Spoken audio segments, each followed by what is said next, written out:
e si en calmini bandiraɓe fof en calmini kala mo ganduɗa addawa foora ko gardim ko tan noon ko laaɓte ganduɗa kam koko laaɓi tan ko 2021 2021 kam ɗi garmi daral he tawmi ɗo ken woni tan ko ganduɗa koko mandati heɗum ɗo wone daral he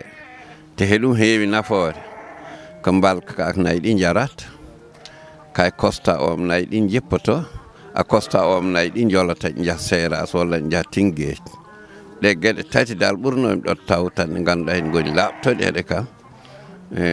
eɗe ɗo foora he tuggude ko garmi ko a daral he tan ganduɗa ko ɗum kam koko yiɗano tigui rigui titar foyce ari ɗo min woni ko ɗum daral foraji Saydou Nour Tall wonde droit réal hembo wonde autorisation consulier hembo wonde fof dal ɗum ɗo dal ene jeeya gueɗe ɗe min mbaɗe daral he ene jeeya kadi min tawe no balke ɗe hen goni mankuɗe kadi balke ɗe ene min ɓesdiɗe hamin ɗo hen ɓesdi balka goto wonɗo ɗo min mbaɗi ten balke tati goɗɗe kadi Allah waɗi hen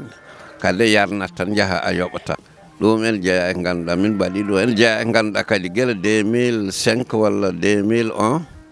kadi hitande foof ndungu toɓatno min jaltat boowal hamin gona nder sikafe walla min jaa sandar mori to aɗen gueɗe siko Allah addimi ko kadi ɗum ɗon foof en usti natti waɗde kono min hen mbadda kadi ndungu toɓi ko nder daral he min gonata min jaltata eyyi ko idi ko foof yimɓe gona jaɓɓe yomi accu ko idi ko deuxiémement o kadi komin ƴettunoɓe golle wadde daral ngal modernise ha kay ngal hawra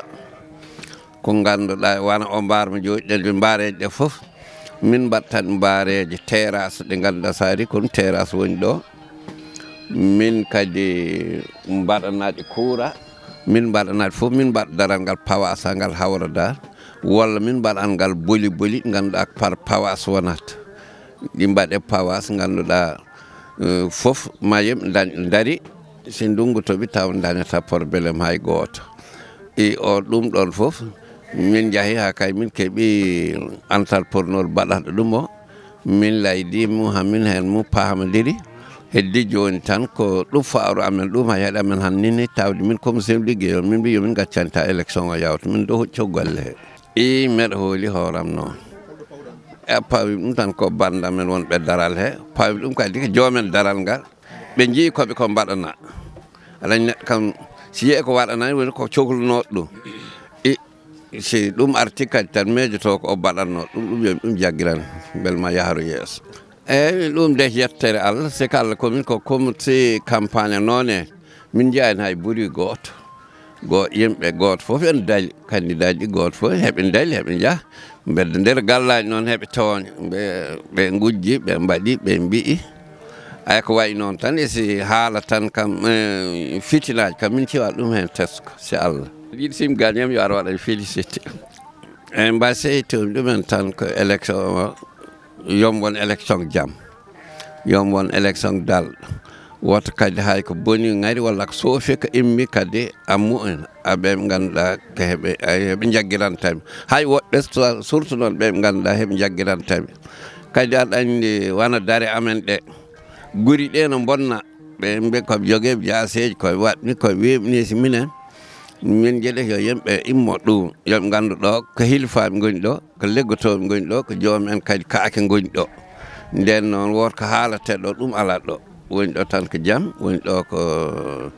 tan kadi ma taw ko yiɗdeji neɗɗo fof woda ko yiɗi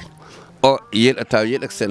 inter général daral ngal fof o kadi yiɗa taw yiɗi en tan ko hoorem ɗum tan woni ɗo isi goɗɗum kam Allah eyyi mi bandiraɓe mi salmini on mi yetti on babla Seydi min jettema kadi Seybat Ahmad Niang o ganduɗa kay woni porte parole groupe aji ɗiɗi min ndendi foof surtout noon porte parole kadi campagne o min jetti ɗum min jetti directeur campagne Yagoba Sow eko way noon eko way mi wawaɓe limdudani min jetti ɗumen heɓe fof da mat simi yetti directeur campagne tan woppani hay goto Allah jarama on jarama